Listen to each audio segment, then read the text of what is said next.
বুৰ্কা অইন বছৰৰ দৰে এইবেলিও আজি কামৰূপ জিলাৰ অগ্ৰণী শিক্ষানুষ্ঠান মধ্য কামৰূপ মহাবিদ্যালয় বুৰ্কাৰ ভূগোল বিভাগৰ তৰফৰ পৰা ব্যতিক্ৰমী ৰূপত বিশ্ব পৰিৱেশ দিৱস উদযাপন কৰা হয়। বিভাগটোৰ মুৰব্বী অধ্যাপক দেৱজিৎ দাসে প্ৰথমে মহাবিদ্যালয়ৰ অধ্যক্ষ ডক্টৰ হেমেন শৰ্মাৰ হাতত গছপুলি অৰ্পণ কৰে আৰু শৰ্মাই মহাবিদ্যালয়ৰ চৌহদত পুলি ৰোপণ কৰে। ইয়াৰ পিছতে মধ্য কামৰূপ ছিনিয়ৰ ছেকেণ্ডেৰী স্কুলৰ অধ্যক্ষা দীপান্বিতা ডেকা, বুৰ্কা গাঁৱৰ লক্ষ্যধৰ ডেকা, ডিম্বেশ্বৰ শৰ্মা, ভৱেশ ডেকা আদি ব্যক্তিসকলৰ মাজত গছপুলি বিতৰণ কৰাৰ লগতে অঞ্চলৰ বিভিন্ন ব্যক্তিৰ মাজত গছপুলি বিতৰণ কৰি সংৰক্ষণ কৰি ৰাখিবলৈ আহ্বান জনায় আৰু অহা বৰ্ষত গছপুলিটোৰ জন্মদিনত কেক কাটি গৰাকীক সম্বৰ্ধনা জনাব পাৰিম বুলি আশা ব্যক্ত কৰে। ইয়াৰ পিছতে বিগত বৰ্ষত গছপুলি গ্ৰহণ কৰি সংৰক্ষণ কৰা বসন্ত ভৰালীক সম্বৰ্ধনা জনোৱাৰ লগতে কেক কাটি গছপুলিটোৰ জন্মদিনো পালন কৰে। ভূগোল বিভাগৰ মুৰব্বী অধ্যাপক দেৱজিৎ দাসৰ এনে ব্যতিক্ৰমী কাৰ্যক প্ৰকৃতিপ্ৰেমীৰ লগতে স্থানীয় ৰাইজ, ছাত্ৰ-ছাত্ৰীসকলে তেখেতক প্ৰশংসা কৰে। সঁচাকৈ প্ৰতিযোগিতাৰ ভাৱ জাগ্ৰত কৰি গছপুলি সংৰক্ষণৰ ক্ষেত্ৰত এয়া এক ব্যতিক্ৰমী তথা আদৰ্শনীয় পদক্ষেপ। কমলপুৰৰ পৰা দেৱজিৎ ডেকাৰ প্ৰতিবেদন, খবৰ 24x7 অসম।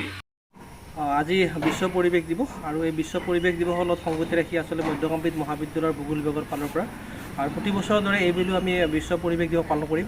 আৰু আমি আচলতে পালন কৰাই নহয়, আমি আমাৰ মহাবিদ্যালয় ভূগোল বিভাগৰ ফালৰ পৰা আমি এই অঞ্চলৰ অনুষ্ঠান প্ৰতিষ্ঠানক একোজোপাকৈ আমি আচলতে গছপুলি উপহাৰ হিচাপে দিম আৰু সেই উপহাৰ গছপুলিজোপা যদি তেখেতসকলে লালন পালন কৰি ডাঙৰ দীঘল কৰিব পাৰে তেতিয়াহ'লে নেক্সট বছৰ আমি তেওঁলোকৰ ওচৰলৈ গৈ সেই গছজোপাৰ বাদ পালন কৰাৰ প্ৰতিশ্ৰুতি আগত লৈ পেলাই আচলতে আমি এনেধৰণে বিশ্ব পৰিৱেশ দিৱসটো পালন কৰোঁ। আহক আমি সকলোৱে আৰু আমাৰ এই মধ্য কামৰূপ মহাবিদ্যালয়ৰ ভূগোল বিভাগৰ এই প্ৰচেষ্টাক আমি সকলোৱে সহযোগিতা কৰোঁ।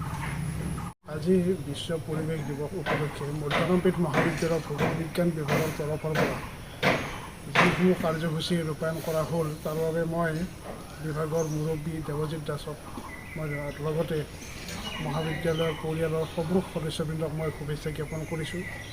পৰিৱেশ সজাগতা উপলক্ষে আজি প্ৰতি বছৰে এই দিনটোত মধ্য কামৰূপ মহাবিদ্যালয়ে এই বৃহত্তৰ অঞ্চলটোৰ ৰাইজক সচেতন কৰাৰ উদ্দেশ্যে যি পদক্ষেপ গ্ৰহণ কৰিছে সি নিশ্চয় অতিকৈ প্ৰশংসনীয় আৰু এনেকুৱা ধৰণৰ কাৰ্যসূচীৰ জৰিয়তে আমি অঞ্চলটোৰ ৰাইজক এই পৰিৱেশ সম্পৰ্কে সজাগতা বৃদ্ধি কৰিব পৰা যাব বুলি মই আশা ৰাখিছোঁ।